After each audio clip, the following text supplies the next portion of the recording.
Okay.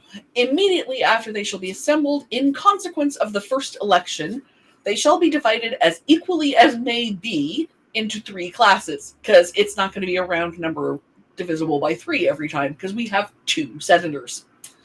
The seats of the senators of the first class shall be vacated at the expiration of the 2nd year, of the 2nd class at the expiration of the 4th year, and of the 3rd class at the expiration of the 6th year, so that 1/3 may be chosen every 2nd year.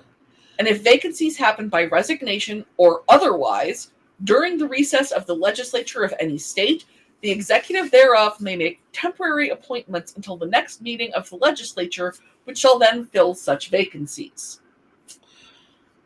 So this is why you don't vote for both of your senators at the same time.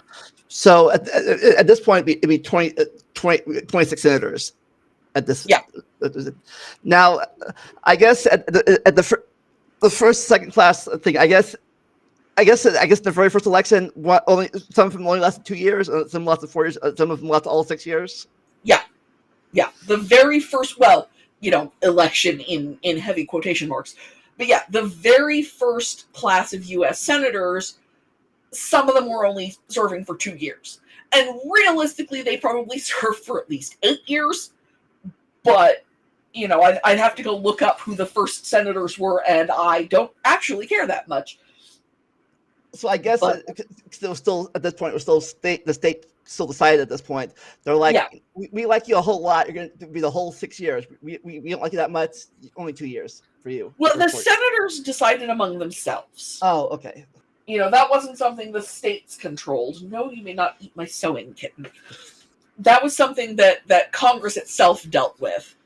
I don't know how. I'd have to look that up. And again, that's more into the weeds than we really need to go. But they're on a rotating basis, which is why only 1/3 of the Senate, roughly, because it's not divisible by 3, is up for election every 2 years.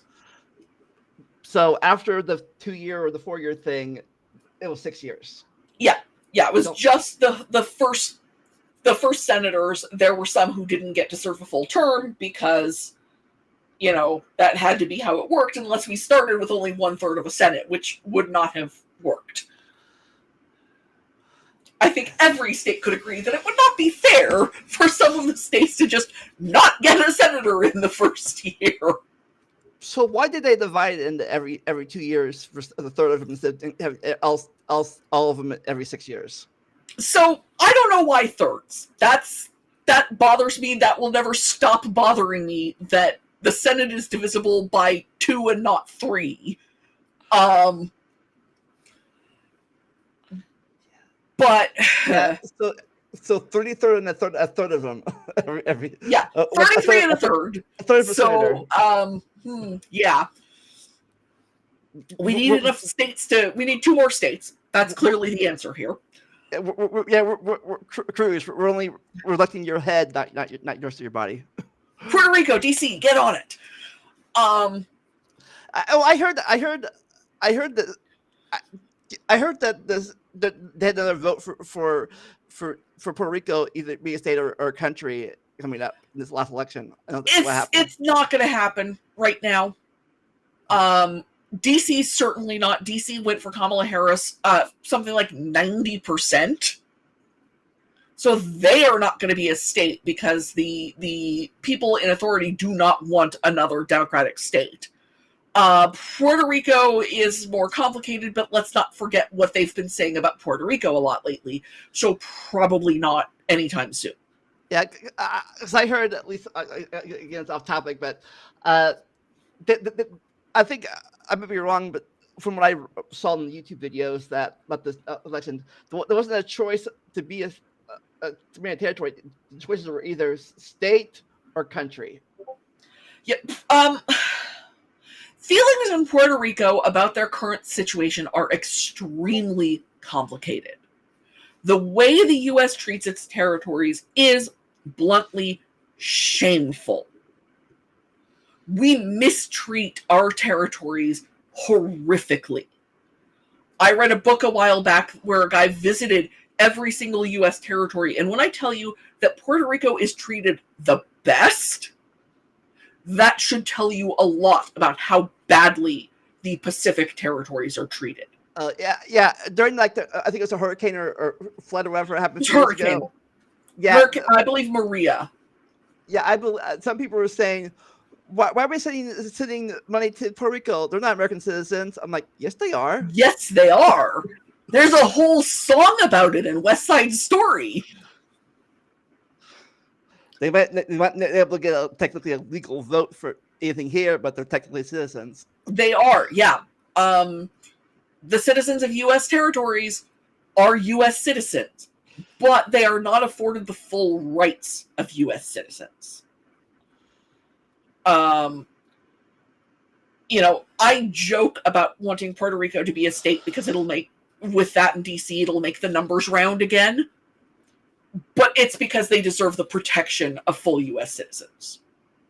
So, House thing, we would have 52 senators, but unless they change it, we still have 435 representatives. Yeah. So they wanted to have some regular rollover in the Senate,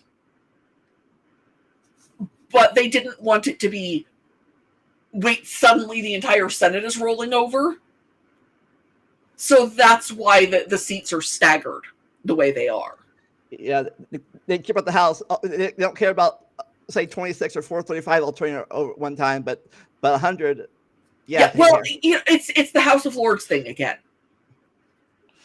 We can't have all of the aristocrats. Like all new dukes, all new earls, all new. Yeah, exactly. That would just be crazy talk.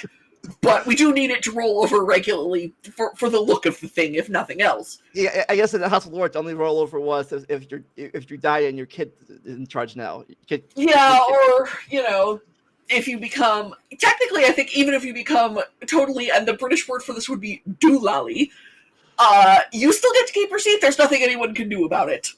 The House of Lords is weird. I believe Christopher Guest is a member of the House of Lords, which never ceases to delight me. There are some weird members of the House of Lords. I know it's off topic again, but the House of Lords have actually any power anymore? Are they just sort of? They need to rubber stamp things at the very least. Yeah, like like the king or queen. Is it at this point? Is that like they? I always thought, is the king and queen like the president pro temp of the Senate, but they're in charge of the House is there, but it's like they have no. Really, they're like, hey, I'm the queen or I'm the king now. Like wave and. Theoretically, the monarch can step in and say, "No, we're not doing this." But in practical terms, the monarch never does. Yeah, I think it was until either George V or George VI, either the last queen's father or grandfather, that the king still appointed the prime minister. Yeah. Yeah, technically, Christopher Guest, who's the guy who made like This Is Spinal Tap, is the 5th Baron Hayden Guest. And he is married to Jamie Lee Curtis, which technically makes Jamie Lee Curtis a baroness. Yeah, I didn't know until recently that earls were the same as earls were in charge of counties, and I thought the counts and earls were different. But technically they are, I guess. But earls are counties. It's one of those things where to really understand all of the titles, you have to go back to 1066, which is why I don't. Because a lot of names were one thing under the Saxons and another thing under the Normans, and are they the same or are they different? Or I don't know, and I don't care, so yeah. I've never studied it. Yeah, it's off topic, but we talked about this. Me and what's his name talked about this during our talking about Edward III. That until him, there weren't technically any dukes in England, except for the Duke of Normandy, which is the king. Yeah, it's monarchical titles are weird. Again, difference between federalism and feudalism stuff. Yes. But we talked about the stuff that hasn't changed yet. Let's talk about the stuff that has changed, the blue text.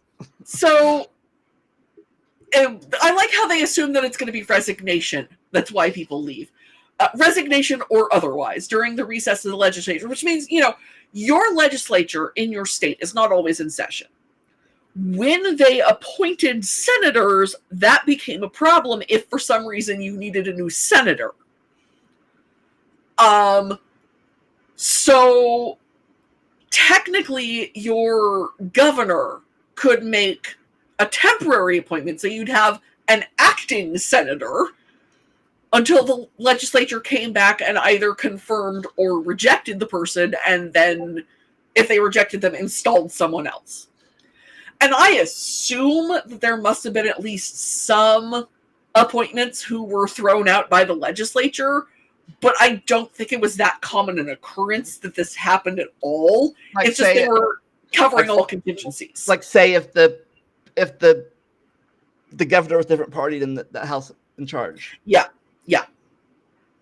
But I think that the governor appointed their own cousin or something. Yeah. So I think now we go over the 14th Amendment and 17th Amendment. That the governor doesn't. The governor just does it now. Well, now the governor can.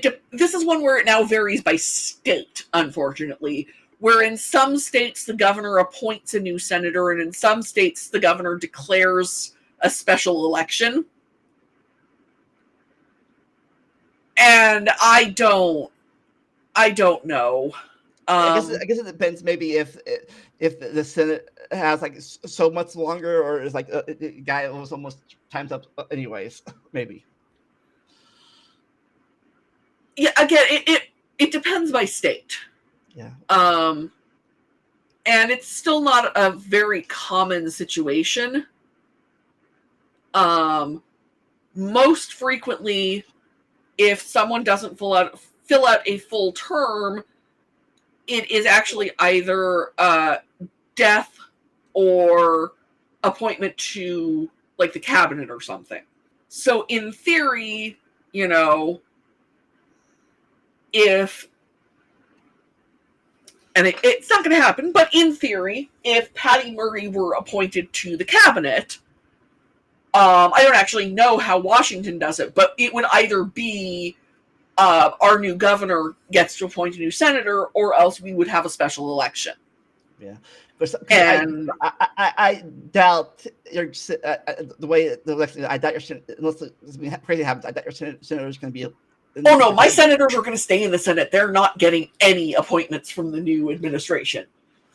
They are going to be spending the next, Maria Cantwell, definitely 4 years. I don't remember when Patty Murray next runs for office.